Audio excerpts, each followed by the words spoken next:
Is that blowing? It's blowing. You know, you can turn it up. Yeah, I guess.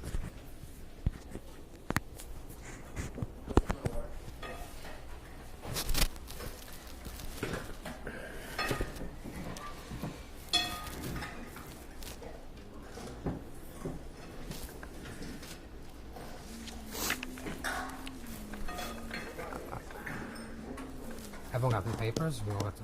Everyone got papers? Where's the cup? I have one. Just make sure everyone has. Everyone has? Yeah. Oh, they're giving them out. Oh. All right.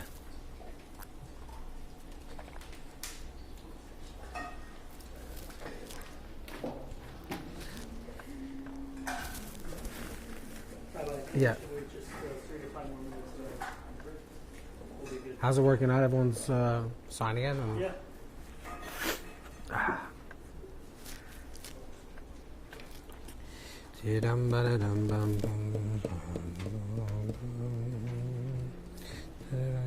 Yeah.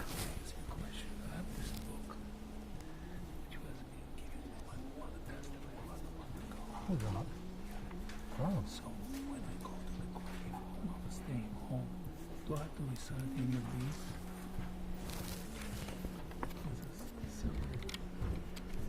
I'm not sure which one will be appropriate. Yeah. 1 second. So this.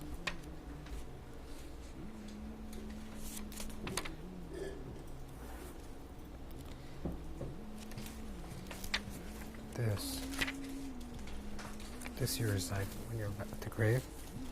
Mm-hmm. That's probably the English is.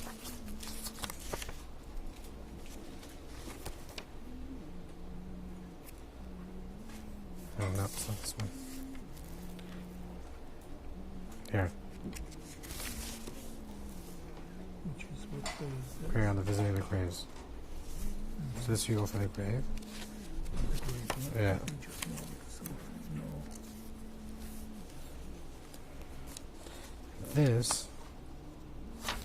This you can say anytime.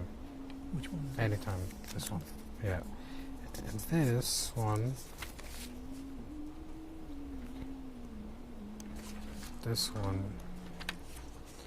You if you're in the synagogue and they're saying Kaddish, so you recite this one. Okay.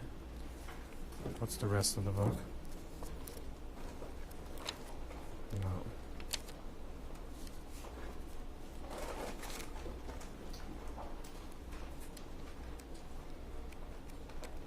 So here you can also. It's your mother, right? This also shows at the mother's grave. So this one at the grave. I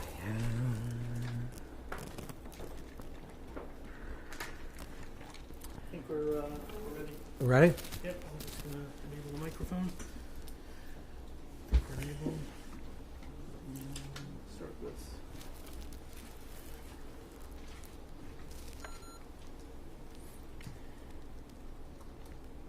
Is this okay over here, you think? Oh, I don't know. I think we should be fine. I Then think what's it's this? sensitive enough to pick up everything. Okay. Find out. Yeah. But it's recorded anyways on this thing, no? Or not? No. So maybe we should just put it on this side. Okay. Just in case. You know what? Let me just reset it one more time. Sorry.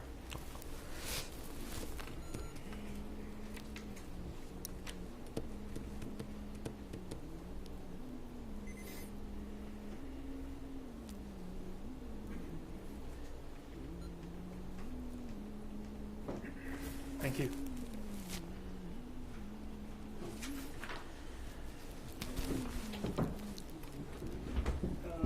Can you ask the audience if they... Everyone hears me? You, just Yeah. to do one final sound check? Okay.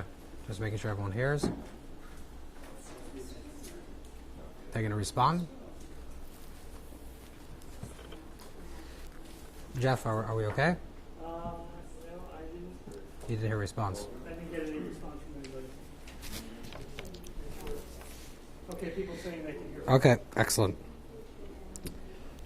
Okay, so God willing, tonight we're going to get a little bit deeper. For those of you sitting in the back, you can come closer.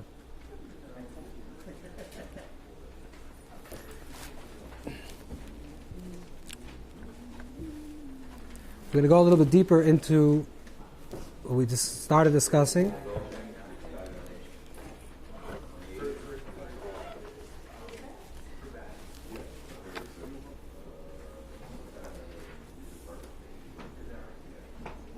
Which is the concept of gilgul neshamas, the idea of reincarnation.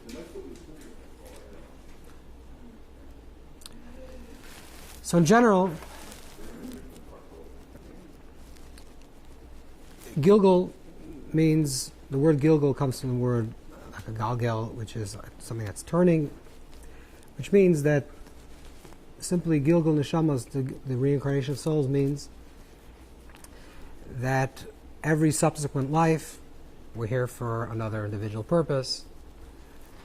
Each individual soul is rooted in the great soul of Adam, or the Kadmon, male and female. He created them. We're a spark of each soul. There's 613 parts. And then there's the 600,000. And every part of soul, every aspect of this great soul becomes an individual soul. And the intention is to recreate the body of Adam, which means to recreate and go back into the tree of life through the tree of duality. This is what we talked about last week, but now we want to go a little bit deeper into how exactly this works. So gilgul, the word gilgul in Hebrew has the same numeric value as the word chesed, which is 72. Because we'll see soon that this concept of gilgul, of reincarnation, is ultimately a chesed, it's a kindness from God, from Hashem, for us to reach a certain type of soul elevation. And the concept, the idea of gilgul, both works externally and internally. Which means, externally means that each subsequent life we're reaching another higher elevation. And it also works internally, which means that the person himself, herself, within a person's life, we're progressing. Which the idea of gilgul is that there's a spiritual evolution, that you're moving from one state to a higher state. Now, one of the things that we didn't discuss at all was a reincarnation, or a transmigration, into other forms of life. So we'll try to understand exactly how this works. In general, the human being, there's two aspects to the human. On one level, the human being is part of all of nature. And a human is just like a tree, just like a plant, just like a mineral, just like an animal. And yet, the human being also has the ability to become more. What that means is like this, that everything in creation has some form of nefesh. Nefesh is spirit. And it's an animating spirit. So there's something, let's say, for example, a stone. The nefesh of a stone is a nefesh hamakayim, the nefesh that gives it existence. And there's also the nefesh hamachayim, the nefesh that gives it life. And something that is more evolved, for example, vegetation, has a nefesh hatzemachas, has a vegetation soul.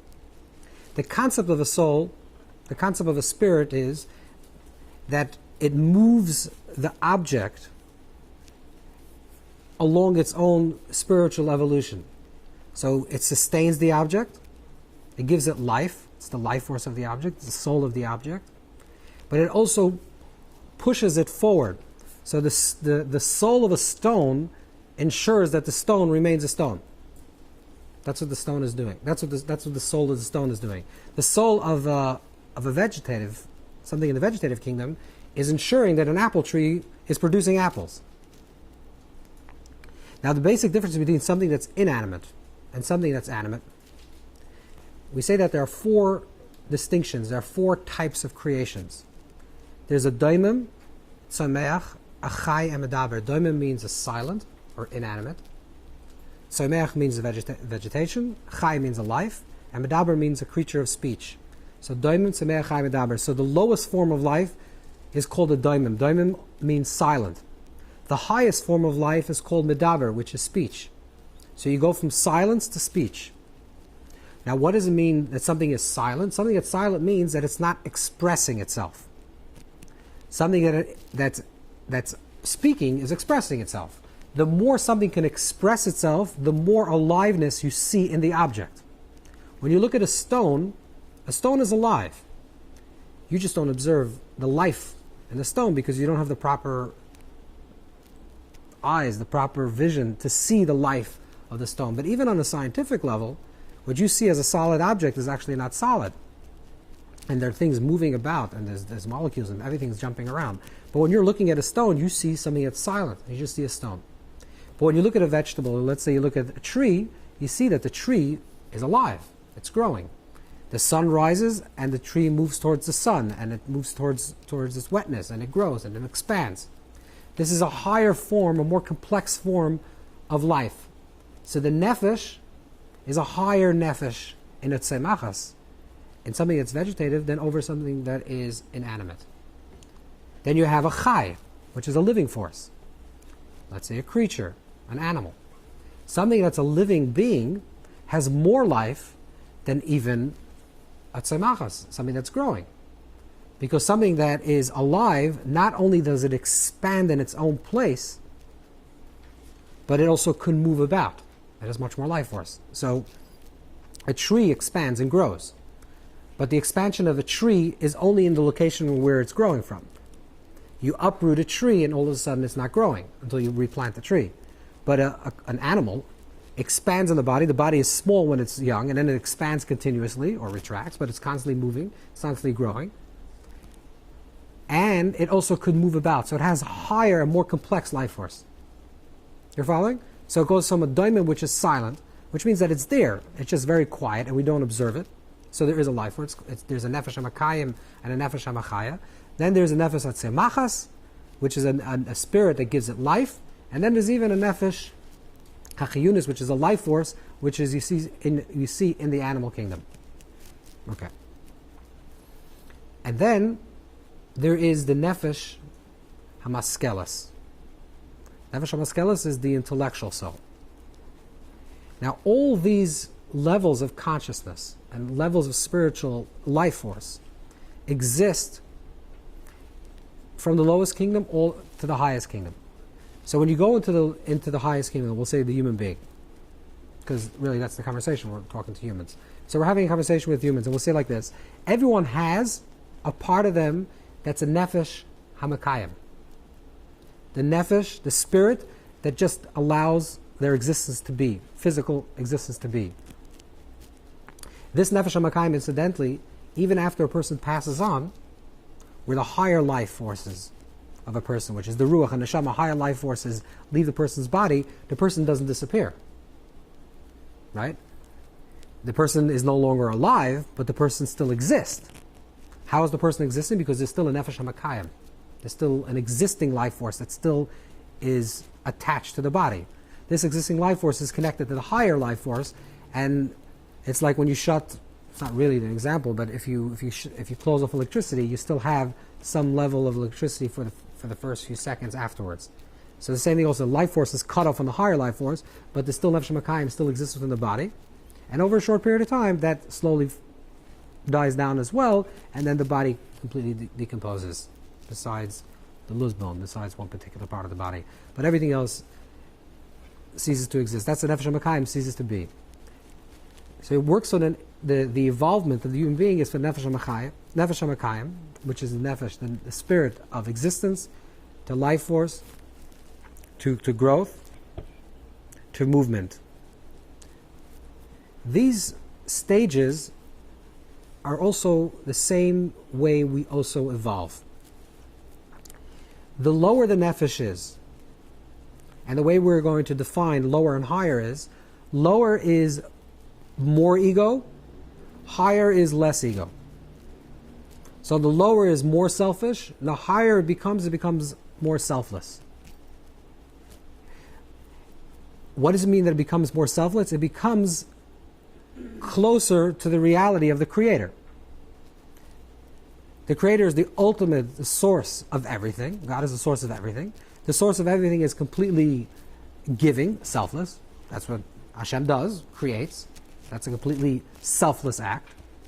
So the closer a person becomes to their source, the more selfless they become. The further they are away from their source, the more selfish they become.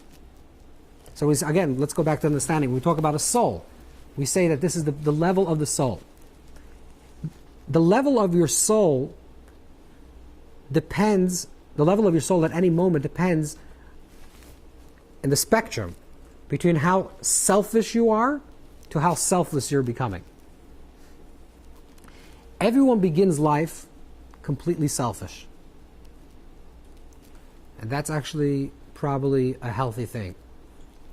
A little kid, a 1-year-old baby, needs to eat, and it cries. They cry. They don't ask their mother if you're tired. They don't ask the father if they're tired, maybe. They cry because they're hungry. And if they want something, they demand it. And that's probably healthy. But it starts off with a very selfish place. Selfish means that it's all about me, just to serve me, to serve my ego, to serve myself. This is your lowest form of nefesh.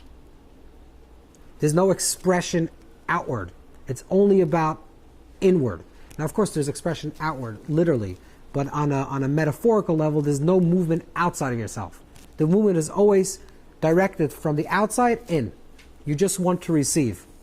All you want to do as a little kid is to receive. Try to take a toy away from a 1-year-old. It's going to be very complicated. Because a child just wants to receive. And that is their nefesh. That is their ego. That is healthy. We have to have a nefesh. But we evolve. We grow throughout life. And we work. The way we evolve is that we go from the nefesh levels and all the levels of nefesh to the level of ruach, and from the level of ruach we go into the level of neshama. What that means is as follows. We start life at the level of nefesh, and we are like a stone, a vegetation, and like a little animal. All we want is for ourselves to be. The more selfish the person is, the lower level their soul is at. Then we become a little bit more mature. Now we say that there's 4 levels. So you have the daimim, tzemeach, chaim, adaber, the inanimate, the vegetative, the living, and the creature of speech. When the Torah describes Adam and Eve in their creation, it says, "Vayipach ba'apav nishmas chaim," he blew into his nostrils a breath of life, which is ruach. So the Onkelos writes, the translation of the Torah is that ruach memala became a creature of speech. So speech is connected to ruach. Ruach is wind, which means it's a higher evolved movement. Because my nefesh is about myself. My nefesh hamachaya is for myself to. Nefesh hamachaya is for my body to exist. Nefesh hamachaya is for my body to expand and to live. Nefesh hatzemachas is for it to grow. Nefesh hachiyunis is for it to eat and to be ambitious. But it's all about myself. It's all about me. Then a child all of a sudden realizes that there's somebody else. There's someone else in the universe. And they have to communicate with that other person. And if a person is really properly communicating with another person, they're entering into the other person's space. That's already the level of ruach. If I'm having a conversation with you, and you're having a conversation with me, and we're both understanding each other, now I'm leaving my space and entering your space, and you're leaving your space and entering into my space. That's already a higher form of a spiritual world, right? Because we're no longer selfish, but we're a little more selfless, because I can put myself aside and hear what you're saying. So this means that my soul is evolving. Then I reach a level of neshama. Now this process is hopefully the process the way we evolve throughout life. That we begin life very selfish, and then we reach a certain stage of maturity, and we have a shvas hatzura. A shvas hatzura means we become like our Creator. Because the nature of the Creator is to give, the nature of creation is to receive. The more we become like, the more we cultivate our nature to give, the more we become like the Creator. And the higher spiritual evolvement we have. So this process, let's understand the depth of this. So this process of life, that moves through these stages, actually parallels life in the entire planet. Because we are, at some point, we're like stones. We can't speak, or we can't express ourselves properly. Then slowly we start moving about. And our bodies, so then we start expanding, we become like a tzamachas, we become like a vegetable. Our bodies start just growing. Then slowly we can start moving around and we become like an animal. Right? There's more movement and more movement and more movement. Now, just because physically we're growing from one state to the next doesn't necessarily translate that spiritually we actually evolved. Just because you're walking about, speaking and having conversations with people doesn't mean that you're still not functioning on a level of an animal, a vegetable, or a stone. Now, the best case scenario, which hopefully everyone in this room and everyone that's hearing and everyone in this world will achieve, is that they'll move from the nefesh into the ruach, into the neshama, and then they'll go through the whole process of reincarnation, which means every individual soul will break itself off, which we spoke last week, and every soul becomes distinct, and next journey will be a new stage, a new evolvement.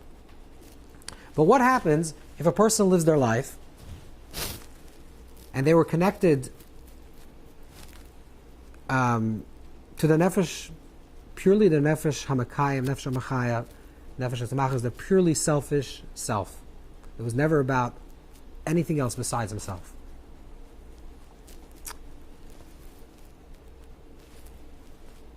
This is extreme cases, because we hope that at least some level of ruach and some level of neshama a person tapped into.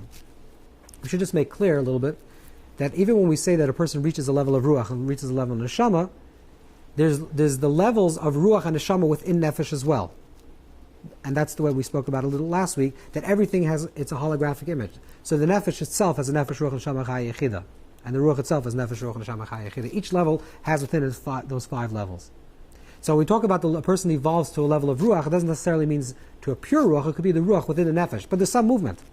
It's not just I. There's some cracking open, there's some penetrating of something that's larger. But if not, and a person passes on, what happens to the soul? We'll take questions later, otherwise we're going to, if you just write it down. What happens to this person's soul? The person that hasn't evolved more than, for example, a stone. According to the Kabbalist, this person will now enter into a stone. And a person that doesn't, and I'll explain what this means, and a person that doesn't evolve more than a vegetative state will enter into a vegetative state. And a person doesn't evolve more than a chaya state will enter into a chaya state. Into an animal state. This form of gilgul, this form of reincarnation, is very different than everything that we spoke about before. When we talked about reincarnation before, we have to remember one thing. We spoke about the soul. And we said that the soul, which is our consciousness, is a composite of the backdrop of who we are. The backdrop of who we are is our spiritual quality, our spiritual nature that we have already before we have done anything in our lives. There's a certain quality. There's a certain inclination. We have certain positive inclinations and certain negative tendencies, but we have a certain quality. It's a backdrop. We said, imagine there's a sheet of paper, but the sheet of paper has already a coloring. And then we said that throughout life, we write our story.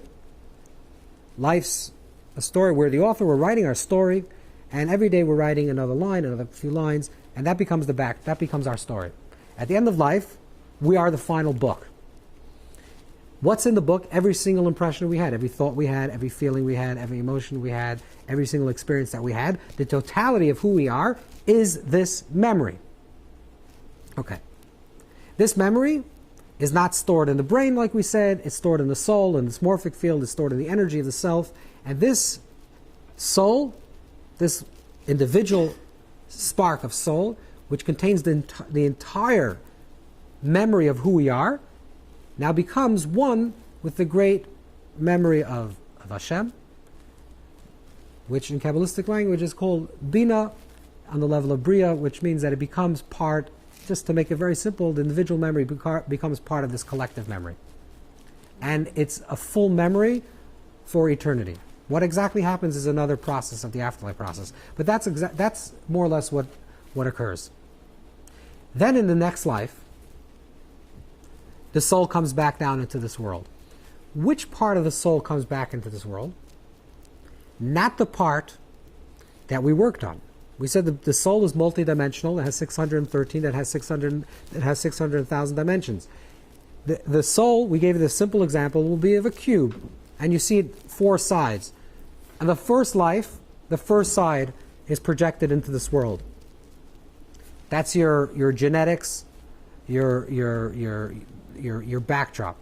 That's projected into this world. You write your entire story on this page. This page now moves into Gan Eden, hopefully. Now, the other side of the page becomes manifest in person number 2. But person number 2 has no memory of himself being person number 1. And the reason why person number 2 has no memory of being person number 1 is because on a conscious level, person number 2 wasn't person number 1. Correct? So if you imagine this again, to make it very simple, here you have a page,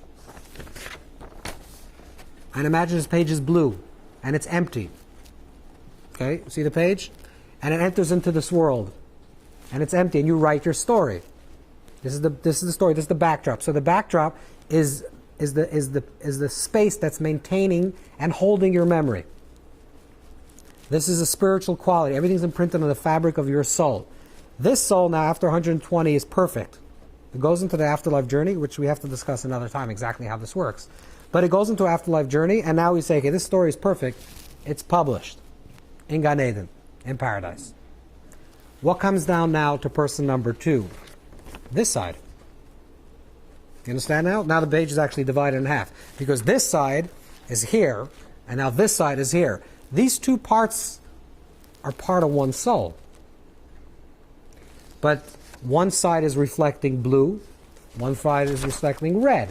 One has chesed, one has gvura. So before they divided themselves, they were part of one soul. But in subsequent lives, each one was a different soul to a different person with a totally different genetic makeup.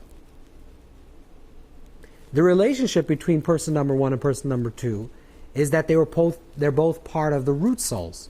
They're both connected within the root soul. Like we spoke about, there are different root souls. There's souls that are connected with the head of Adam, souls that are connected with the feet of Adam. So these 2 souls were connected with the head of Adam. But in subsequent lives, only one side was revealed in the first life, and another soul side was revealed in the second life. You're following? So, the reason why there is no memory for person number 2 is because person number 2, who has a blank sheet, has a color, but it's blank. There's nothing written on it because there's no imprinted memory. The imprinted memory is in Gan Eden, is in paradise. So person number 2 is blank, has no memory of his previous life. Now in deep meditation, there's a connection between this part of the soul and the soul that still exists in Gan Eden. So it's possible that a person through Ruach HaKodesh or other techniques will have some premonition or some layover of memory. But generally, we don't remember our past lives. Most of us. However, in the case where we talked before, where the person hasn't evolved the level of Doimim Sameach Chai into Medaber, the person hasn't evolved from the state of inanimate, vegetative animal into human being. Now the person walks like a human, talks like a human, looks like a human, but is completely an animal. Or worse. Now I don't mean this in a derogatory way for animals, because animals are very selfish. There's nothing wrong with that. Animals don't have anything besides a selfish gene. That's part of their nature. They're not judged. A lion that kills because that's its nature, and it's actually perfect. Because animals are always perfect, and we'll talk soon.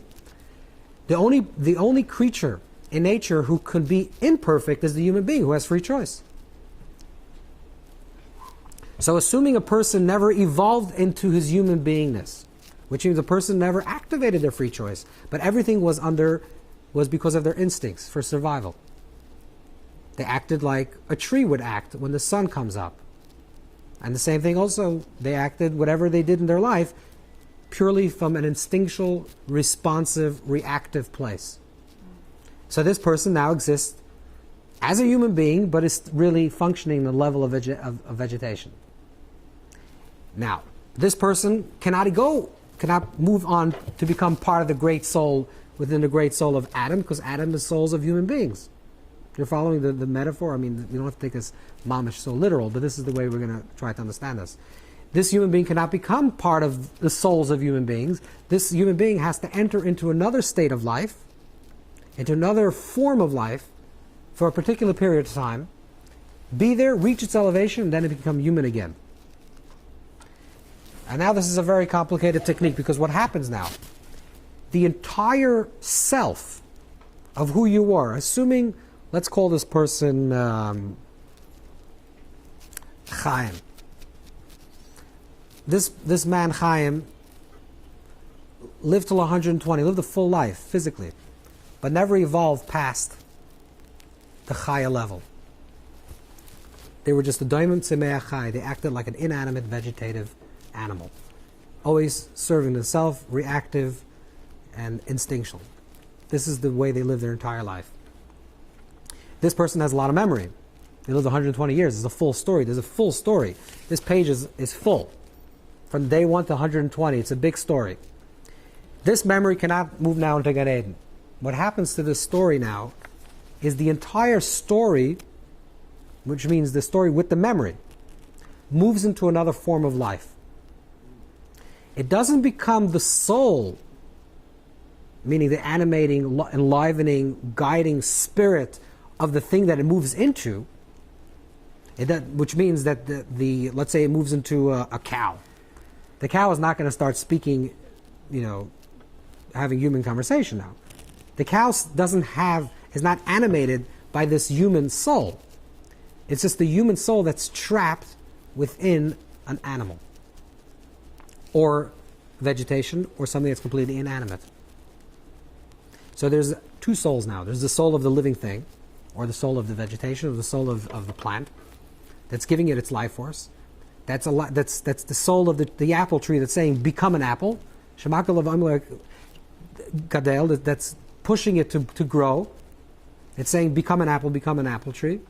And it gives off more apples. And simultaneously, there's also a soul that's trapped there of a human being, with the full memory of being a human being. Because it's the full soul. It's the published story. Instead of being published in Gan Eden, you're published in a cow. Now, you can ask a question, okay, so what's the intention of this? What's the intention? So we started off the conversation that gilgul, the word gilgul, has the same numeric value as the word chesed. And chesed means that it's a kindness. This is a way for a soul to reach an elevation, even though it didn't achieve anything in this life.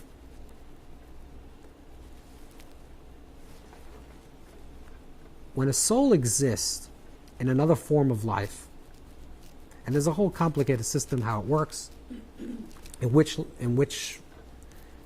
other form of life it enters, but the basic understanding is that it depends on the level of the soul spiritual involvement. There are periods of time that it goes into the soul enters into this animal. This is a living being, or a vegetation, or an inanimate, a stone.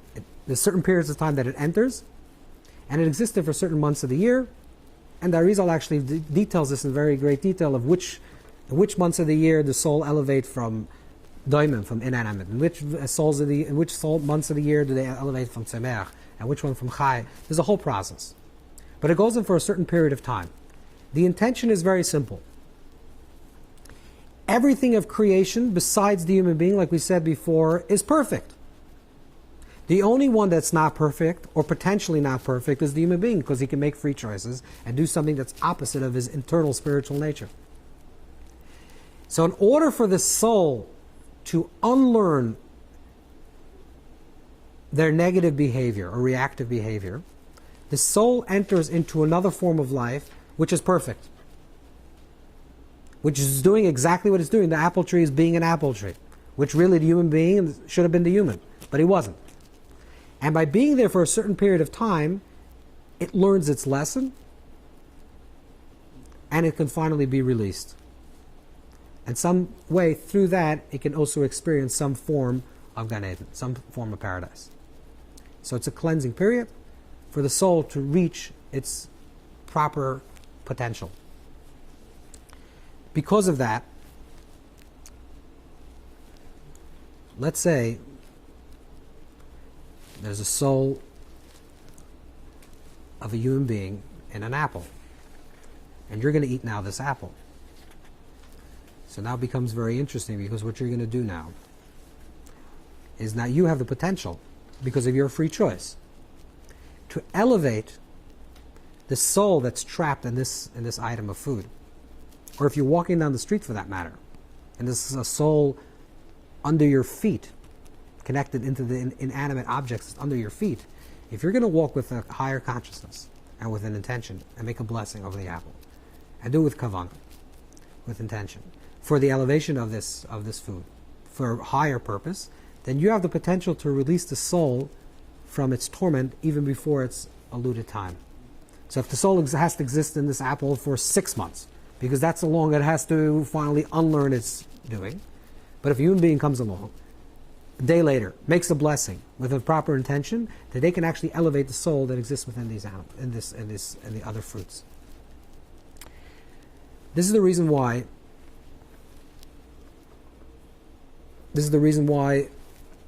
Besides everything else, we have to be very careful what we do in this world. Certainly, what we eat, because when you eat something, eating is always a process of taking in energy.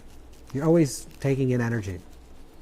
Even if the apple just has an apple soul, and you're eating the apple, you're taking in the energy of the apple soul. Whatever that is, it's some energy, some form of energy. You're not living off the physical object itself. Person doesn't live from the actual physical object. It's from the spirit of Hashem. The spiritual animating force is really what's giving us our chayas, giving us our life. So when you eat something, you think you're eating it because of the physical thing, but it's really the spiritual nourishment that you receive from it. That's how you exist. So when you eat something, you're internalizing whatever you're eating. If a person puts in, you say a person cooks or bakes something and puts in a lot of intention and a lot of love, you're eating that. But God forbid if it's the opposite, then you're eating anger. It's literal this way. You're bringing in energy. That's on one level. But then on a deeper level, you have to think about what happens if there's a soul there. Now the soul there is a very complicated soul, because this is a soul that hasn't yet been elevated. It's a soul that still has to work out its afterlife process. You have a big obligation that when you eat something, or else when you eat it, you should eat it with intention, make a proper blessing. And then you eat it for a higher purpose. Because if you don't, what you're doing then is you're bringing in to your life, internally, you're bringing in something that's potentially negative, something that's potentially harmful. The contrary to that is, this is what it says in a certain Kabbalistic text, which is it's a little bit, not for the conversation now, that tzaddikim like fish. That there's a custom of righteous people to eat fish. I don't know if you've ever heard of this, but there's a custom of righteous people to eat fish. Tzaddikim like fish. And the reason is because the Arizal writes that tzaddikim reincarnate if they need in fish. If a tzaddik needs some form of tikkun, they'll also exist within periods of time in a fish. Why would a tzaddik need the reincarnation? It's another whole conversation, because Gehenim has no shlita, has no power over, has no influence over a tzaddik. So the only way for any type of elevation is through gilgul, and the only way through this gilgul will be a reincarnation to fish. So therefore, fish is an animal, is a living being that doesn't have to go through a very dramatic, intense process in order to become food for human consumption, unlike other animals, which you don't have to get graphically involved. And the idea is that it has a higher form of life, and therefore it's more connected to the human being, and souls of righteous enter into fish. But the concept, the idea behind it is that you're elevating the food that you're eating, not only physically elevating the energy of this life force, but you're elevating also sparks of souls that may exist within these forms of life. The Arizal and Chasna Avram and others bring down, I'll give you this an analogy of this, it brought down that a person that's a very arrogant person will reincarnate into a bee. A bee. That's what it says. A buzzing bee. Why a bee? Simple reason is because a person that's very arrogant, it's all about himself. But if they exist in a beehive, I don't know, it's a bee colony or something, then you're always serving the queen bee. It's not about yourself, you're always serving. So you're learning how to serve. You're learning how to be selfless. Rav Pinson of Karetz once said, does anyone speak Yiddish? All right. Abyssal? German? No. All right, but this is the way the Yiddish joke goes. That in Yiddish, the word I is ich. And am, what is an arrogant person? Says I am. So we say like I'm smart, I'm very intelligent, I'm very good looking, I'm very rich. So I am in Yiddish is ich bin. Ich bin klug, I am smart. But bin in Yiddish is related to the English word, which is be. So a person that goes, that's the same word. Bin means a bee in Yiddish and in German. So a person that walks around and says ich bin, what are they saying? They're saying I'm a bee. So eventually you become what you say you are. But the depth of that idea is that entering into another form of life is a way to elevate you and to allow you into a further process of elevation.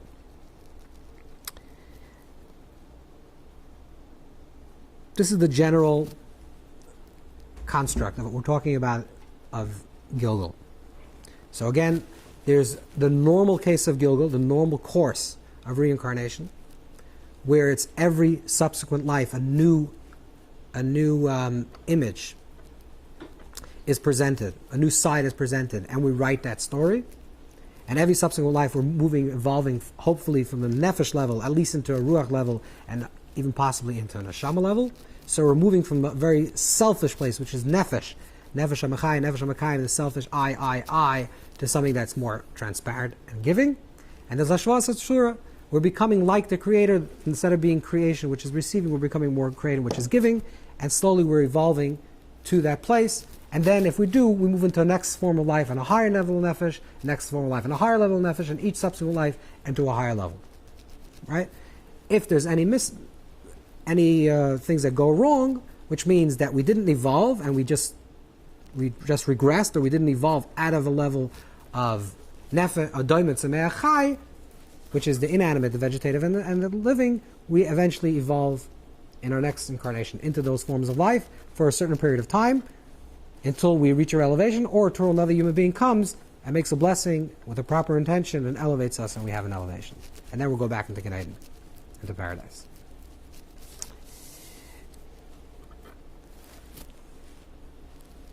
Now, when we talk about souls, so we say that all the souls that we see that are people that are related physically in this world are souls that are related spiritually, which means that if people are physically related to each other here on this earth, it's because spiritually they come from the same root within the great soul of Adam. In addition to that,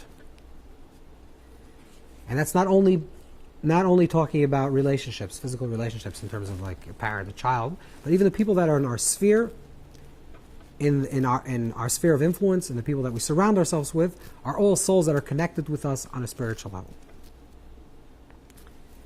People that have bigger influences on larger groups of people, these are people that have more neshama klalis, more general souls. People that have less influence are more neshama pratis, which means specific souls. So we say, let's say there are many souls that come from the right hand of Adam, but then there's the one soul that is the right hand of Adam. That would be a more general soul, and these would be more specific souls. This works in terms of souls. And we said that this also works in terms of people that we encounter.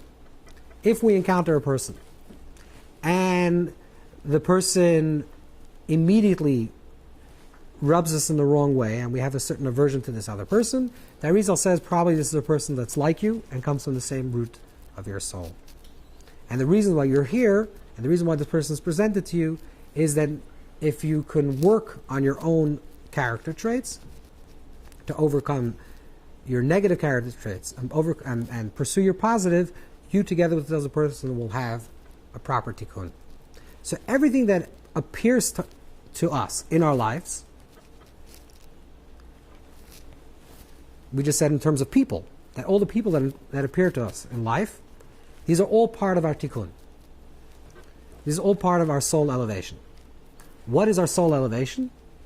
In a very simple words, we said that the soul elevation of a human being is to articulate the positive aspects of who they are.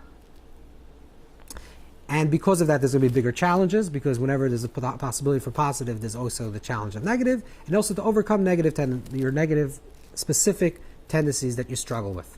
So you have to deeply be attuned with yourself and ask yourself, what are the things in my life that are positive that I have to pursue, and pursue them, because that is your soul elevation. The same thing also, what are the things in my life that I constantly struggle with and I'm challenged by, and those are the things that actually I have to overcome. That's my soul elevation. Now this also extends, besides when we talk about people, this also extends into all spheres of things in our life. We have likes, physical likes and dislikes. One person likes spicy food, one person likes sweet food, one person likes a particular type of music, another person doesn't like music. Every person has their innate likes and dislikes. All these are indicators to us, again, what is our soul purpose? What is our tikkun? If you have certain likes, and they're positive likes, that's because you're attracted to those sparks. That means, just like your personal tikkun, your own elevation, is by revealing your pure potential, the same thing also, part of our tikkun is to elevate all the sparks, all the divine sparks that exist within this realm of creation that are connected to our particular soul journey. How do we know what are the sparks that we are connected with? The answer is the same way we know who we are. Just like we know who we are because these are the things that we are attracted to. Both positive and negative, and the positive we have to pursue, and the negative we have to overcome. The same thing also with all the things that are our likes and our dislikes, with objects in our life. If you have a particular, even object in your life, this is because you're meant to have this object during this time. We're going to talk in a moment how this exactly works. But if you do have this object in your life, it's a physical thing. You have a car or a bicycle. I don't know what you have. It's a physical object. This object needs you to create a tikkun for it, some type of soul elevation, to evolve it higher, to release sparks that exist within it, to use it for a higher intention. That's what the reason why you really desire it. You think that you desire it because it looks nice and it drives well or it looks good, whatever. That's what you think that you like. Or you want to get this pair of shoes or that pair of shoes, and you think this is what you really want, but the truth is that it's your soul calling out to this object for an elevation, a spiritual elevation. The moment this object becomes lost or outside of your possession, so for example, you own a very beautiful watch and you feel very connected with it. We're going to say that the reason why you have this object is because your soul connected to this particular object. Yes, it's inanimate, but there's a spirit in everything, and you have to elevate that spirit, whatever it is. You make sure that you look at the time to see good things, want to do the proper things in your life. So you're elevating this inanimate object. You're walking down the street and you lose it. It's lost. Completely lost. You can't find it. You lose it on a beach and it's under the sand. What do you feel? How should you feel? The answer is, you have to understand that when you had it, you were meant to have it. And when you don't have it, you're not meant to have it any longer. The moment this thing is no longer healthy energy for you, it disappears. And if you're going to go pursue it, it's going to be something that's negative. The same thing also if you see an object that belongs to somebody else. This object belongs to somebody else means they have to have it. And it's not healthy for you to have it. Now, it's a big question of everything I just said now. Because the big question is, we're assuming, and this is going to be the big assumption, that every single desire that a person has, the root of the desire is going to be something positive. It's very important to understand that every single desire that we have. There's a famous story in the Talmud, in the Gemara, that speaks about the 4 sages that entered into the mystical orchard. And Rabbi Akiva says that when you reach a place of shayish, of yesh, when you reach the highest level of keter, do not say al toimer mayim, do not say water, water. That was his instructions to his students. When you get to a final mystical state, a very deep state of consciousness, don't say water, water. What does it mean, don't say water, water? Water is a metaphor of desire. Don't say that there are 2 desires. Higher desire, lower desire. Oh yes, I have a desire to do an act of charity. I have a desire to do a mitzvah. I have a desire to sit and study. I have a desire to pray. And I also have a desire for a nice pair of shoes. Not me personally, but some people. And I also have a desire for this particular object. So you're going to say, mine. There are 2 separate desires. This is my higher desire. This is my lower desire. The answer is no. There's no higher and lower. There's only one desire. Every desire that you have in your life is a desire to connect with Hashem. Simple. It's to connect with your source. To have yichud. Every desire that we have. Then you ask the question, so what does it mean? Okay, I understand if I'm praying or giving charity or doing a mitzvah. But what does it have to do if I'm buying a pair of shoes? The answer is that there's a spark that's calling out for your neshama, your soul, that's connected to your spirit, that needs you to elevate that spark. It's the same thing.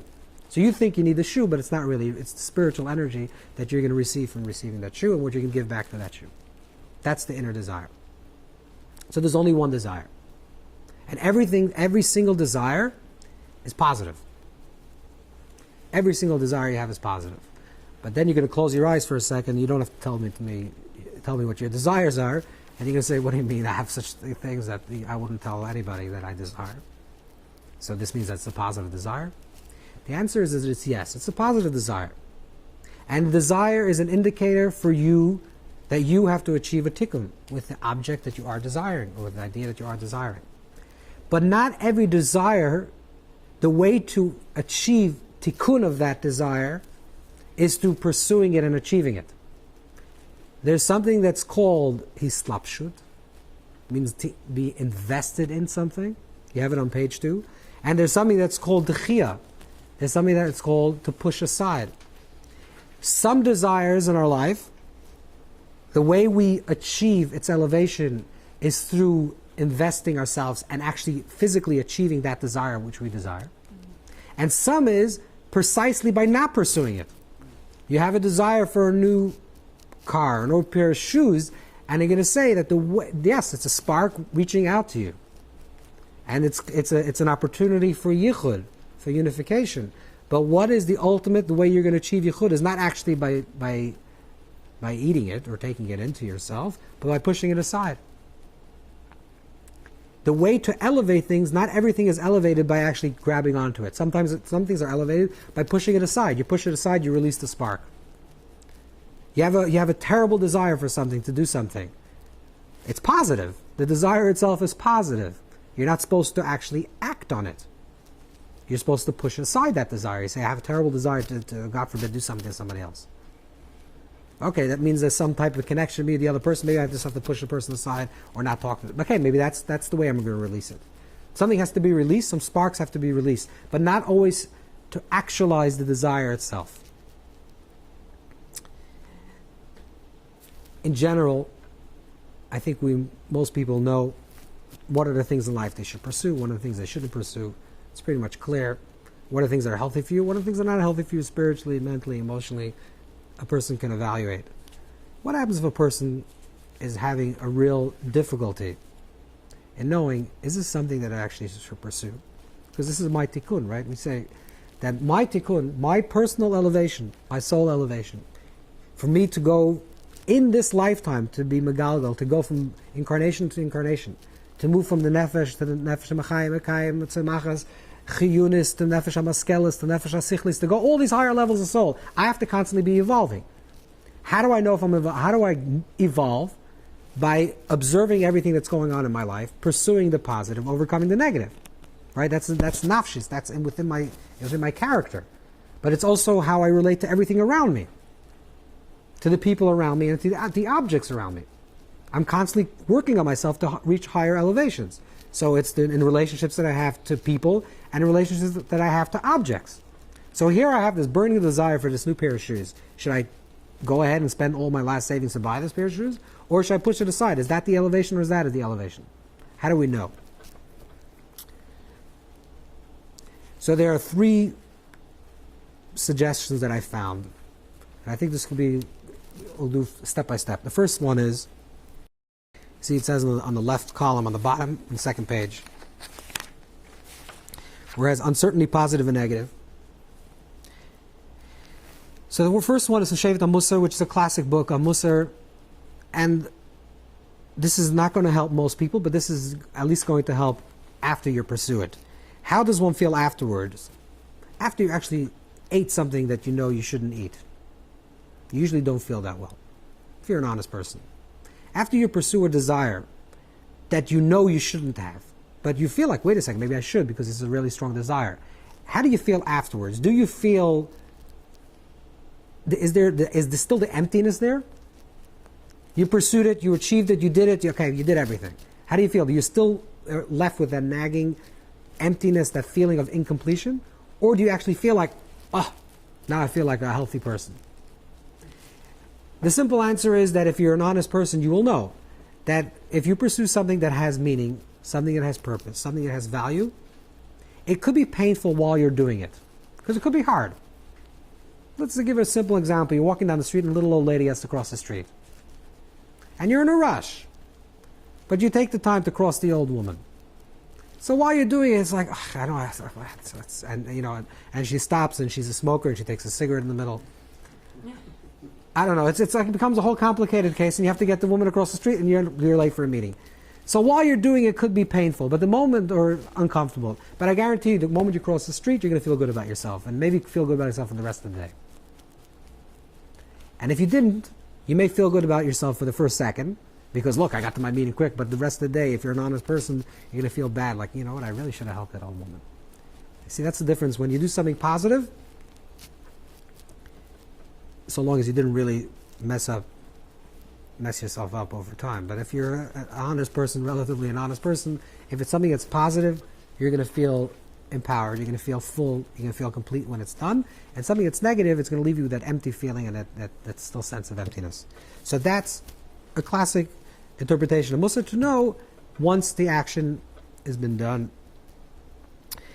The Kedushas Levi, which is the Levi Yitzchak of Barditchev, one of the students of the Maggid of Mezrich, a student of the Baal Shem Tov, writes that this is more subtle, but it's an awareness while you're doing the action, while you're pursuing the desire,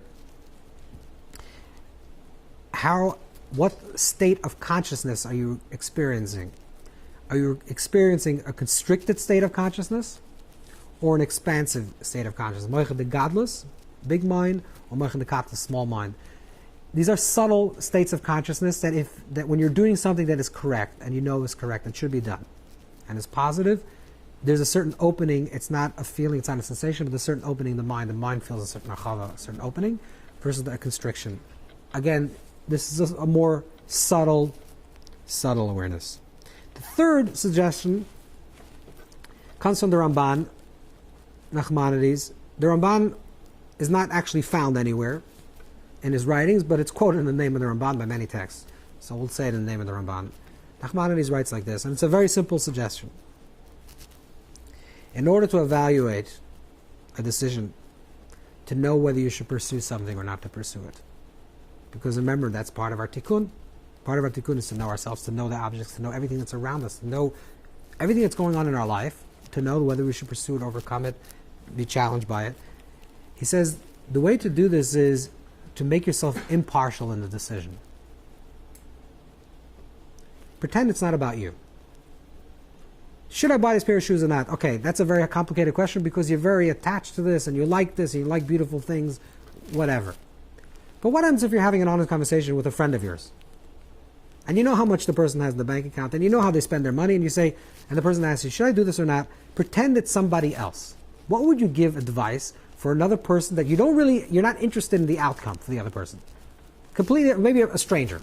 Someone walks over to you and says, by the way, this is the situation. I have $30 in the bank, the shoe costs $100. Should I go loan money to buy these pairs of shoes? What are you going to tell this other person? The moment you can put yourself out of the equation, to put your ego out of the equation, and imagine that it's an impartial judgment, and it's just about the other person, then you can properly guide and properly gauge whether this is a positive, something to pursue, and something to overcome.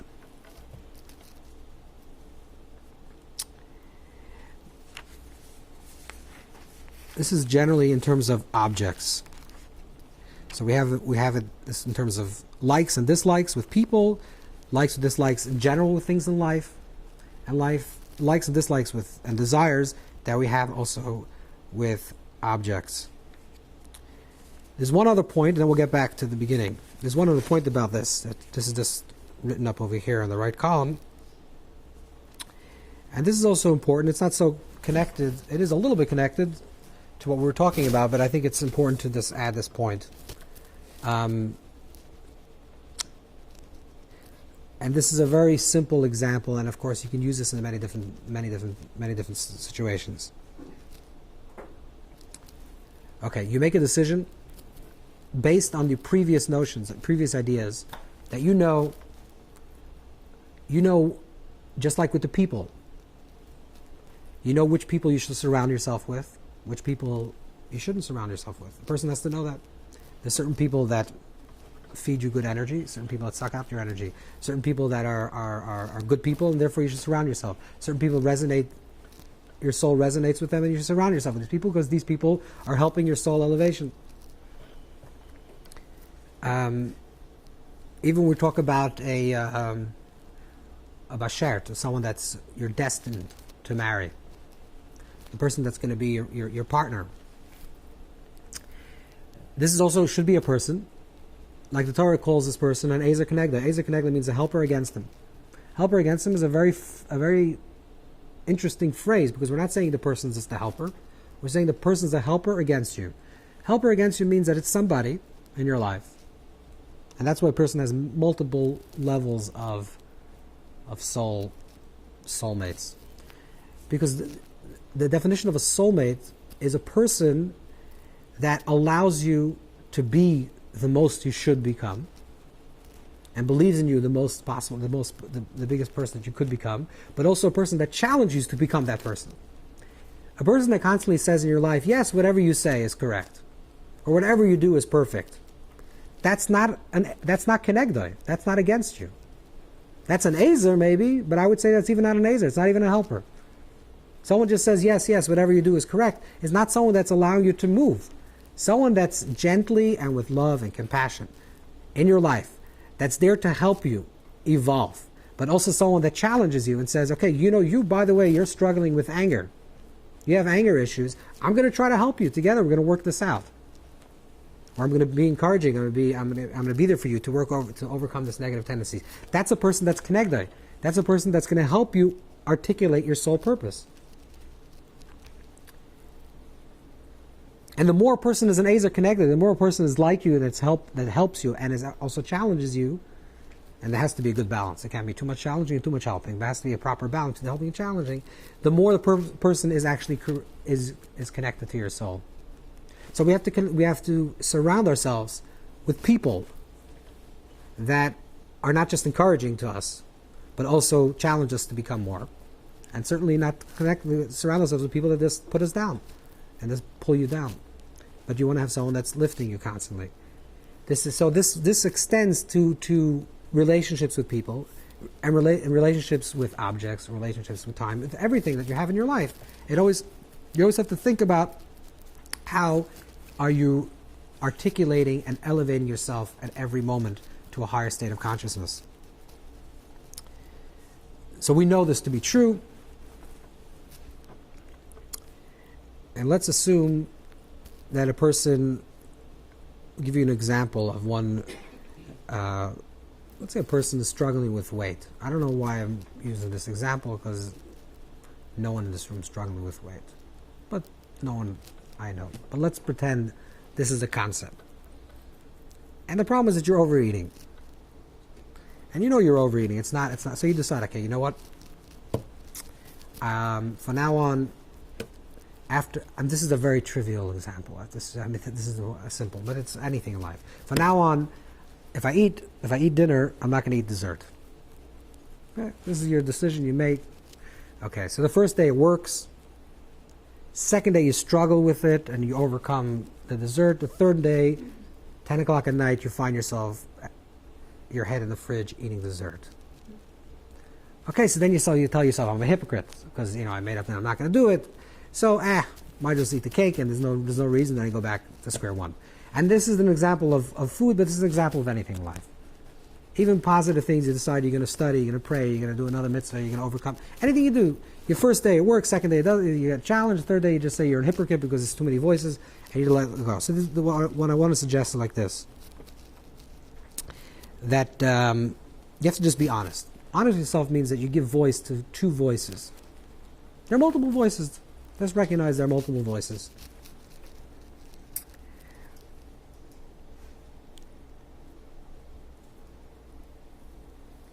And when you give voice, when you're honest about your inner voices, there's two voices. One voice says, I'm hungry, I want this dessert. And I don't care about my decision not to eat dessert. The other voice says, wait a second, you just made a conscious decision that you're not going to eat. So what you do is like this. What you say is like this to yourself. Both voices, I hear you. I hear you. And it's really not an either-or choice. Generally, my higher voice is going to win out. Tonight, I don't have patience to fight with my lower voice. So tonight, my lower voice is going to win. And you acknowledge that your lower voice is winning. Your lazier self, your other self that's always more down on you. And tomorrow, it's going to be different. So I just want to read what you do. Maybe you won't have the strength to win every battle. But make sure you give your deeper self a voice. If you give in to the urging of your lower self and eat the dessert, be honest with yourself about the loss. Own it and not make excuses. It doesn't matter. Big deal, so what? So I missed one day. I made a decision, I'm going to do this every single day. Oh, I missed one day. Okay. And then what happens? You missed another day and you say, then you tell yourself, I'm a hypocrite and I should stop. No.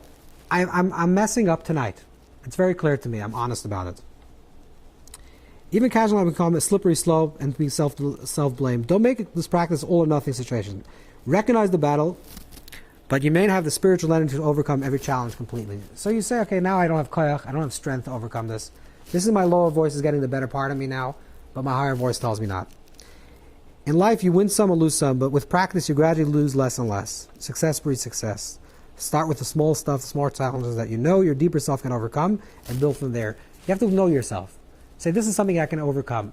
This is a small thing I can overcome. This is going to be the voice that's speaking to me now, overcoming it. If I don't overcome it today, it doesn't mean that I'm a failure. It just means that today my lower voice won over my higher voice. And when you feel successful in what you're doing, empowered and honest with yourself, you will have the strength, the courage to continue on. And this is very important in terms of any type of challenge. Because ultimately it's about tikkun. Tikkun is about soul elevation. Soul elevation, part of soul elevation, is pursuing those positive traits.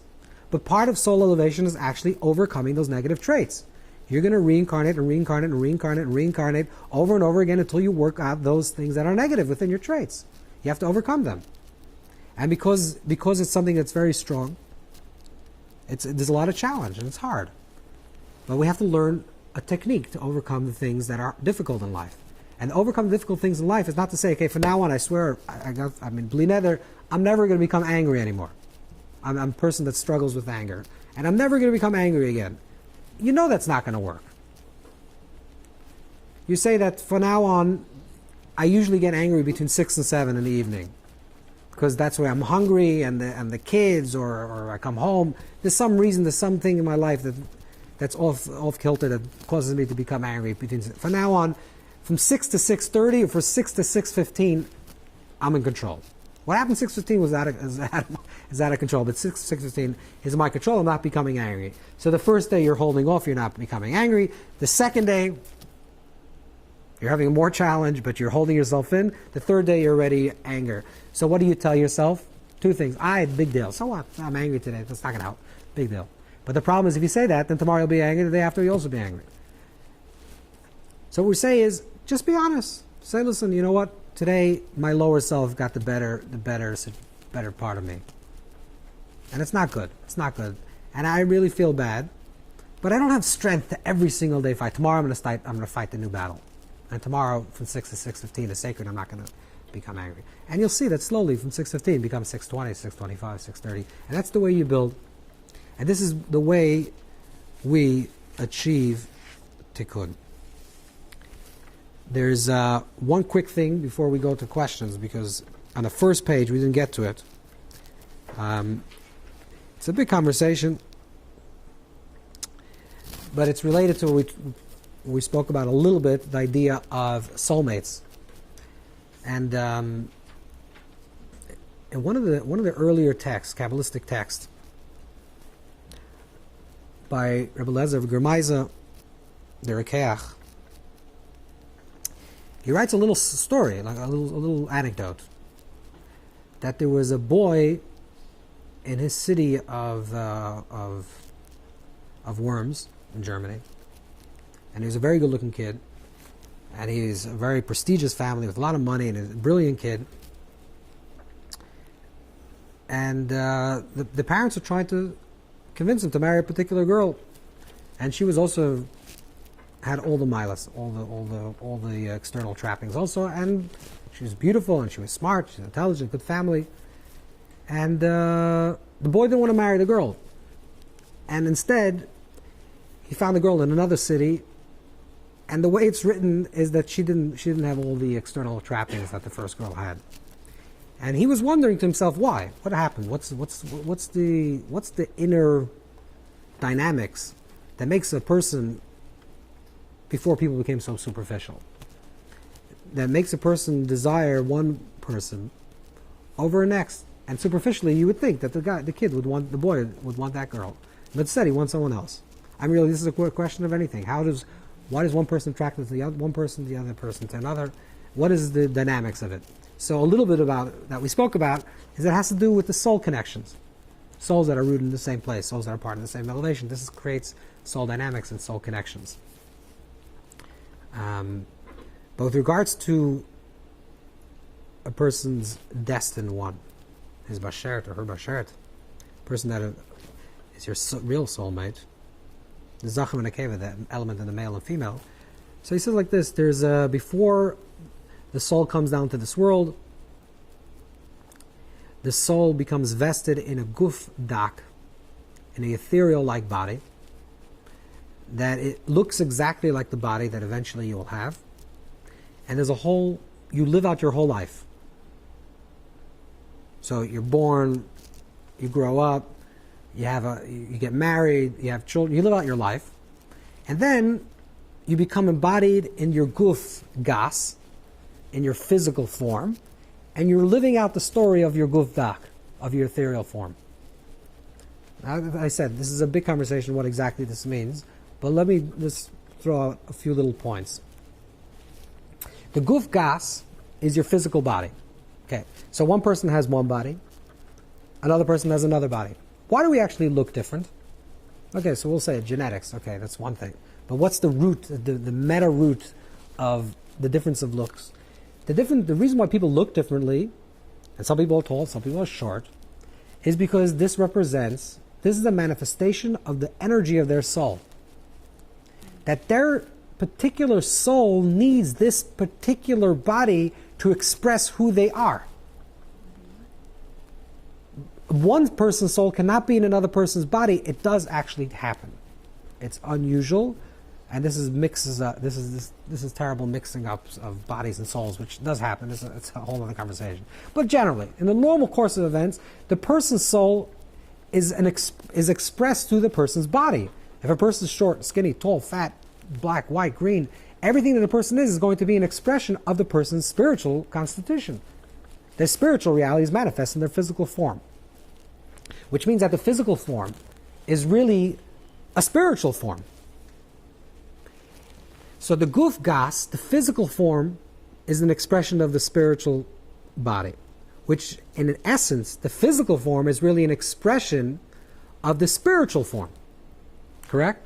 That spiritual form is called guf dak.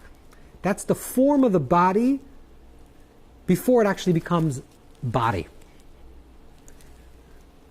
It's like the silhouette of the body, or like this, the energy field of the body. But the energy field of the body, and which incidentally is also called in the language of the Zohar, it's called chulka derabanan, and it's also called the tzel, which means the shadow, which the surrounding. So it is connected with the aura. This energy field is shaped as the body. In the beginning of life, the physical form is a reflection. We use the Hebrew words. The guf gas, the thick body, is a reflection of the guf dak, is a reflection of the ethereal form. But throughout life, there's a symbiotic relationship between the guf gas and the guf dak, because we are also creating the guf dak at every moment. Which means, every time we have a thought, every time we speak something, we say something, we do something, we feel something, we're projecting energy. This energy is contained in our guf dak. If we are people that are very consistent in our spirituality, which means we're very deeply an expression of our soul, then our guf dak is an exact replica of the guf gas. So much so that there were great tzaddikim and great sages who were able to project their guf dak into another location, which is called bilocation. And if you say this is a very mystical concept, it's actually mentioned in the Talmud, in the Gemara. The Gemara mentions that Rabbi Yehuda, after he passed away, would come make kiddush for his family. The Gemara in Ksuvas. He would come make kiddush for his family. So apparently he was, but of course he was in the grave. He didn't undig the grave and come out with a skeleton. He looked away when he passed away, because his guf dak was completely intact, and he was able to project himself. This process is something that every soul goes through. Every person, after they pass on, they move from their guf gas into their guf dak. We have to have another full lecture about the process of the near-death experience. But one of the things that people talk about is that people move into like a body of a cloud, like a ethereal-like body. This is the guf dak, because you move from the guf gas into the guf dak, and the guf dak actually contains your full memory. And it is your aura, it is your tzel, it is your energy field that's surrounding you, that's completely you. You can project it, and people can also, in deep meditative, prophetic meditation, you can actually speak to your guf dak. There's also a psychological illness. It's that people see their own self. Double Lincoln suffered with this.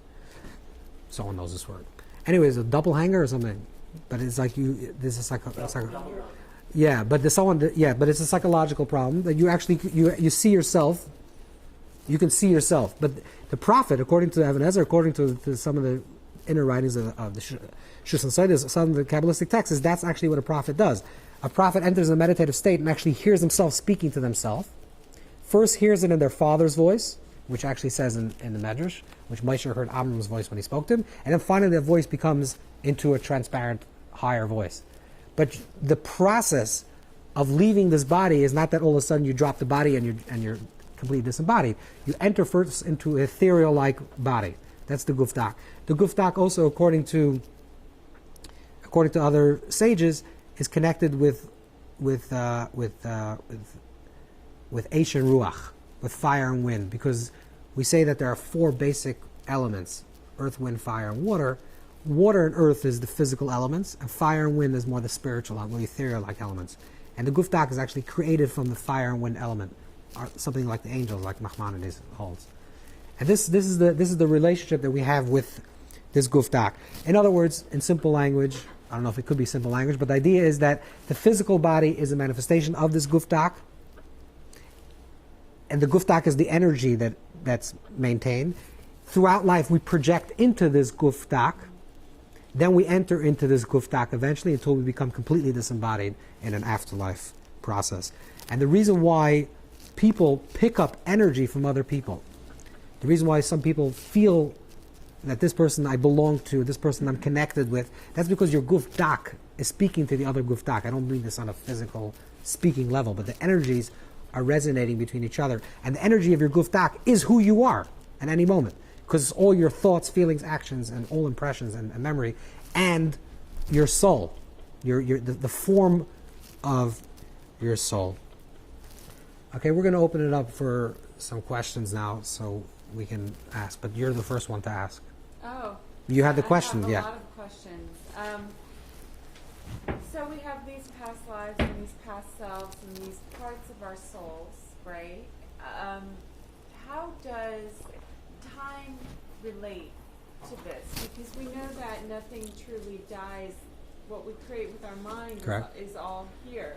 So is it true that all of my past lives are aligned, and still a part of me, or where? That's a very good question. That's a very good question. So the question was, how does time come into play? And the truth is that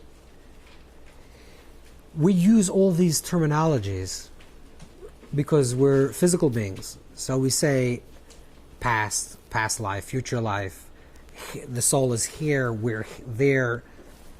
Here, there, past, future doesn't exist in the spiritual realm. So even though we're talking about it, we're having a conversation about the souls in the present life, and we're saying it's connected to a past life, it's only from our perception that it becomes now that it's past. From a perception of beyond time, which means from the soul of passing, the past and the future are all in one.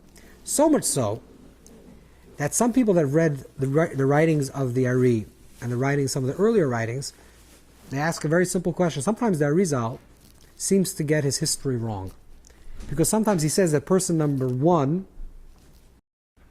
reincarnated the person number 2. But if you read history, even secular, non-Jewish people, he said, but if you read the history, you'll see that person number 2 lived before person number 1. So obviously the Arizal made a big mistake. And the answer is no, he didn't make a mistake, because that's exactly sometimes the way it works. You can be reincarnated from a person that exists in the future, not from the person that exists in the past, because past and the future is only in the perception of where you're existing. In this realm, you're now in this unit of time, and this is past and this is future. But in this realm, which is beyond time, past and future is all part of the same. There is no time. So normally, the conventionality is that it works within the way we understand it. So it's always working that the past, reincarnation, is moving into the present, in what we would call the past and what we would call the present. But there is a deeper understanding that since there is no past and future, you can actually be in reincarnation of a person that will exist in 100 years from now, in real time. So that's why it's very tenuous when we talk about, and very subtle when we talk about what it is, past or future. We have to understand that we're giving language to something that really cannot be used in proper language, because we don't have language yet. We have some questions from Okay. online. The first one is, could you speak about the concept of an Ibor, signs and symptoms? Okay. First of all, let's just say that, God willing, we'll have to do another lecture on Ibor. And we just scratched the surface. We didn't talk about the afterlife, Gan Eden, Gehenna, and all that stuff. The whole afterlife process we didn't talk about. But Ibor in general means impregnation. And impregnation means that you become impregnated with a person's soul that already passed away in general. So let's say in a past life you reach a certain elevation. This life you're being challenged for a certain thing and you can't overcome. It's possible that a soul that exists in a previous life, that's now part of Gan Eden, back into the great soul of Adam, will become embodied as a guest in the language of the Ari. Like an Orach, it becomes a guest inhabiting your body for a certain period of time. You become impregnated, which means that you get an additional dosage of spiritual energy to overcome this challenge, and then it disappears from you. This can also happen, you can actually have also Ibur Mechaim, which means two people that are alive, simultaneous alive in this world, and one person will have an impregnation of a person that he's connected with. So it doesn't have to be necessarily if a soul of a person passed away. You can be impregnated with a person that's alive even. The way to become impregnated is actually a practice. First of all, it's ulei hai ve'ulei. It has to be a gift that's given to you from above. But there's also, if you, one of the reasons why people go to pray at the graveside of a tzaddik, for example, is maybe to get an ibur of the tzaddik. So if you do an action that's similar to the action that this tzaddik has done, if you start learning the person's teachings and praying like them and doing their actions, you align yourself with their energy, and maybe you can actually receive an ibur from them. This is generally a positive thing. The flip side of this is negative, which is a dibuk. The word dibuk doesn't appear in Kabbalistic texts till very recently, till like in the 1800s. The original word for dibuk is ibur ra, which means a negative ibur, a negative impregnation. These are souls that are not elevated, not reaching their state of Gan Eden, not being able to disembody completely. They're still surfacing in this planet. They're naked souls that don't have nothing to grasp. They become impregnated to the person, and they overwhelm the other person. Yeah, another question? Does it say it's connecting? Yeah. by the way? Or It says connecting right now. It says it's connecting. Yeah. Right now. Okay, so unfortunately we must have lost our connection at this point, but there were still some other questions. You want to Maybe ask one other? alternate? Yeah, we'll ask. Yeah, yeah. Okay. So the question was shared. Yeah. I'm assuming because people lose people in this life and are happily with somebody else, that Yeah. there's more than one to share. Is that true or not true? There's a few things. First of all, when we say a person's bashert, and that's called a zivug rishon, like the first zivug, and then the zivug sheni, which is the second zivug, the second marriage, this doesn't necessarily mean in sequence, which means that a person could be married to zivug sheni, the second bashert, and then afterwards get married to his real bashert. That's or she get married to his real bashert. That's also possible. Zivug rishon and sheni is not in time. It means in mila, in order, which is your proper soulmate. Having said that, there are multiple levels of soulmate, because souls are rooted in the same area within this general soul of Adam, are souls that are connected to your soul. They're not your perfect half, but you can be pretty much happy with a person that's even not your perfect half. In fact, there's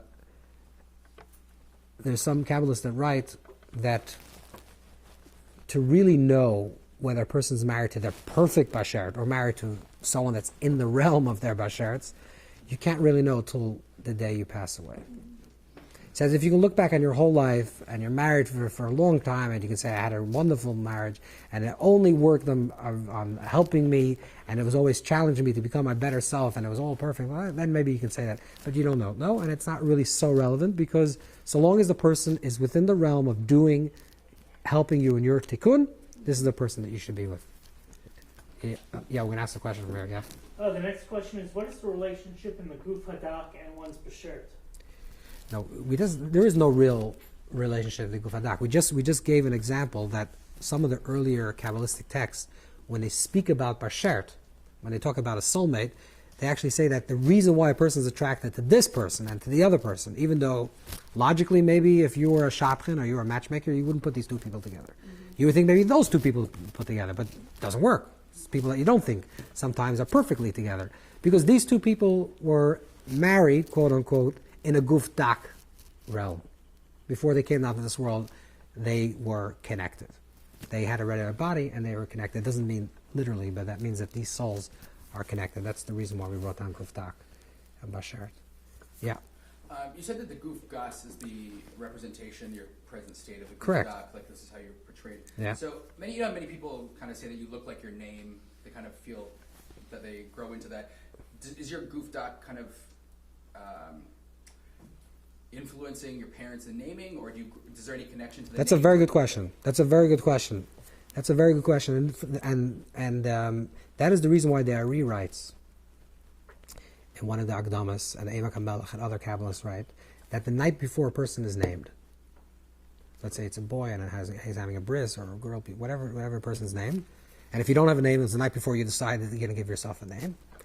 The night before you receive the name, there's a small level of prophecy, a minor form of prophecy, that the parents have, or whoever's naming you, says that's your name. And that means because the name is actually will be connected to your body and to your spirit and to your spiritual evolution. So there'll be a very deep connection between your name. If you don't have a name, you should get a name. You should get a Hebrew name, and you have to obviously meditate and go into a proper state as if you're going to give yourself a name to get the proper name. And it has to, and it'll come to you. It'll come to you. It's not the name that necessarily you're going to think of. I know for myself, because we had children and we had to name the children. Sometimes we thought, okay, the name will be this if it's a boy, and this if it's a girl. And even till the last minute we said this, and then somehow 5 minutes before we said, no, it's actually, no, it's this name. And that became the name, and I don't see how the kid can be any other name. So that's the way it works. We're going to go back to the... Okay. Yeah. I think you kind of answered this partly, but is there such a thing as a person who is possessed by a demon? If so, how does that happen? Well, first of all, I mean, we have to... What is a demon? Well, I mean, it's another... There is a concept of dibuk, which is a soul that has not yet been elevated. The soul that has not yet been elevated is because a soul, it's a person, in very short, it's a person that's so connected to this physical realm that they first, again, we should say that we're going to do this once in a full proper lecture, but let me go very quickly. There's something called Olam HaDimyon, the world of imagination, that the first state that a person has to elevate themselves is to realize actually they pass away, that they passed away. But a person that's so connected to the body, the first stage is that they don't realize that they died. So what they do is they basically do what they did yesterday, before they passed away. So if yesterday they woke up in the morning and they took out the garbage, that's what they do the next morning. There's no body, there's no garbage, but that's what they do. No one sees them, no one hears them, but that's what they do. Because this is they live in the world of imagination. How this works, how we can interact with them is a whole other question. But there's something like that. And then, when they finally come to the realization that they have no body any longer, they look for a body to inhabit, so they can be in a body. But these are souls that shouldn't be in a body, and that's called a dibuk. It's not a demon. It's a soul that you become possessed, you become overwhelmed with this body, and you have to go through a process to elevate yourself. In general, I would say most people that think they're possessed should just visit a good psychologist. There's a story with Rav Chaim Brisker. Chaim Brisker was a very wise sage. The story I've told many times, that someone once came to him and said that he's possessed. It was actually a woman, but we'll say the story with a man. He came and he says he's possessed. And that was the time they just came out with alarm clocks at that time. And Rav Chaim was the Rabbi Brisk. He was the only one that had this alarm. So, and this woman came and said that they're possessed, they have these thoughts and these sordid ideas and this. And he said, you know what, I have a mystical gadget. And it tells time. And go to sleep tonight. If you hear a loud noise coming out of this thing, that you'll know is the sound of the dibuk leaving your body. He set the alarm clock for 12 o'clock. The alarm went off and the person was healed.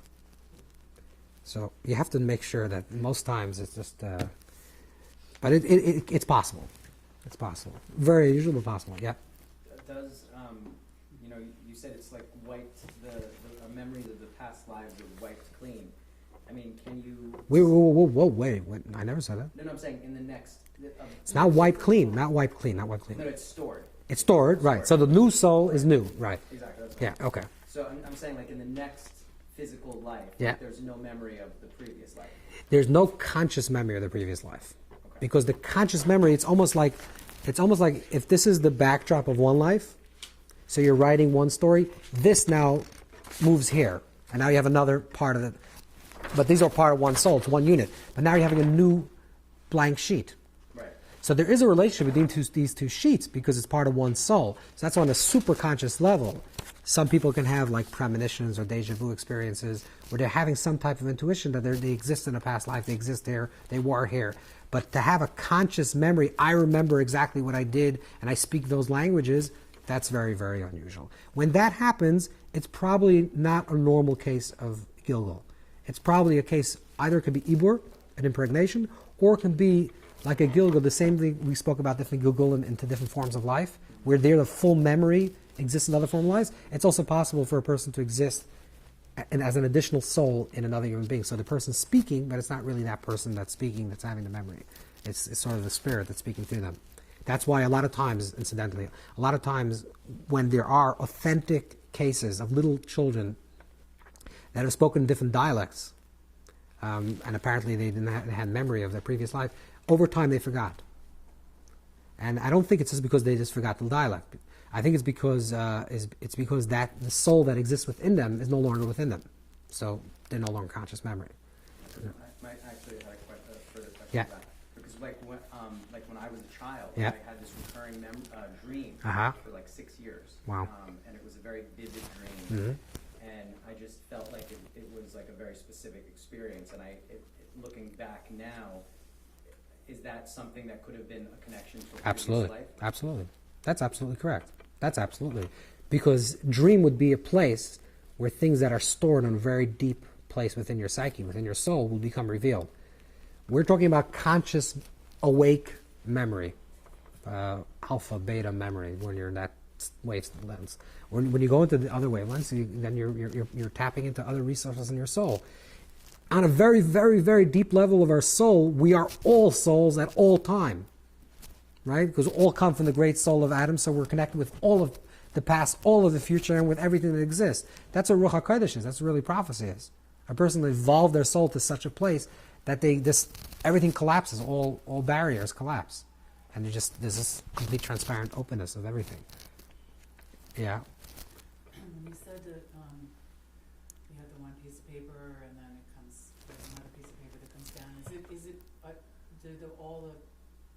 does the soul have a shape? Those various parts have a shape of a whole? Yeah. Oh, yeah. They always have the shape of the whole. Do they always? You're asking if it's always complete, or it's always? So in other words,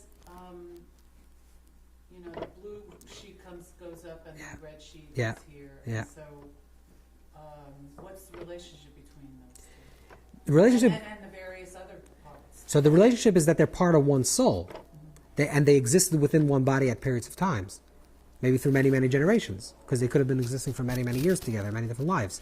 So they are part of one soul, but on a conscious level, which means on an awake level, we don't have memory of that. So there's less connection. There is spiritual connection between these souls, and that's why, like we spoke about a little bit last week, certain things that are easier in our life, in this life, like the Ramchal talks and other Kabbalists talk. Let's say a person was poor in one life, then the person will become rich in the next life. A person that's poor in one life, they have to learn how to receive. In the next life, they're going to be wealthy. They have to learn how to give. So the person that's now giving knows how to receive already, if he was poor, right? Or a person that's now receiving knows what it means to give, but now he's learning how to receive. So there is movement between one soul and the next, because we're constantly evolving. In each life, we're learning to articulate something else, to develop something else. Each of these parts of this soul and these different parts in different lifetimes is one individual soul, which is that. It's considered one soul, yes. Considered one soul. And then that soul may be part of a larger. They're always part of a larger soul. They're all, because like we said, they're units. So you have, let's say, this is a very physical metaphor, but let's say you have souls that are connected to the pinky, and they're all connected to the part of Adam's soul, then they're all connected to the hand. That's one soul. Then they're all connected to the entire arm. Then they're all connected to the entire body. So there's individual, but they're all part of a bigger collective and a bigger collective and a bigger collective. So then when somebody dies, they're either going up or they're going. Are all Oh, no. animals and all plants definitely some level of human soul that didn't? No, die? no, not all. Yeah. We had two Okay, yeah, questions. yes, quickly, yes. Very quickly, the first question is, could you speak about the concept of Dayona and how that relates to Gufdat? I don't know. It's What's Dayona? Dayona. Dayona?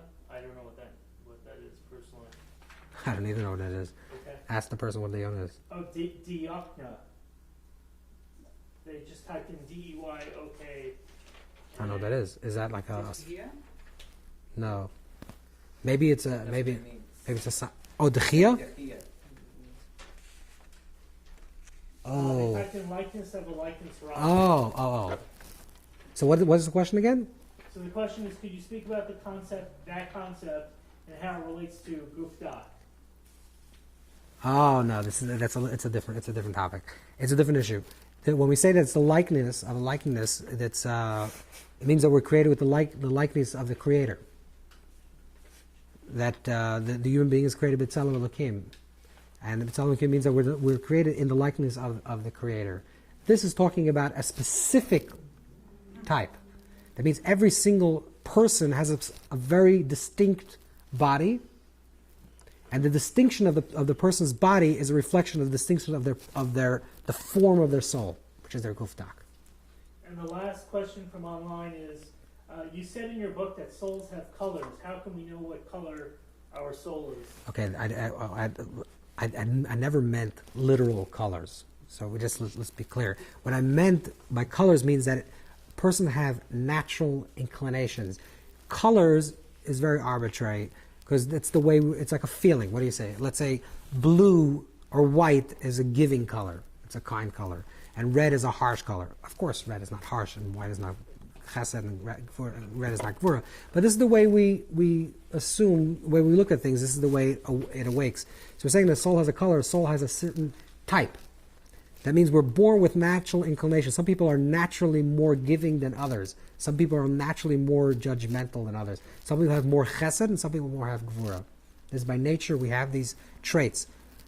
This is who we are. Then we have to, if it's positive, we have to pursue them and overcome them and overcome the negative. And if it's negative, we have to same thing. And each person has to work on their own specific thing that they have to work on. Thank you, Rabbi. Thank you.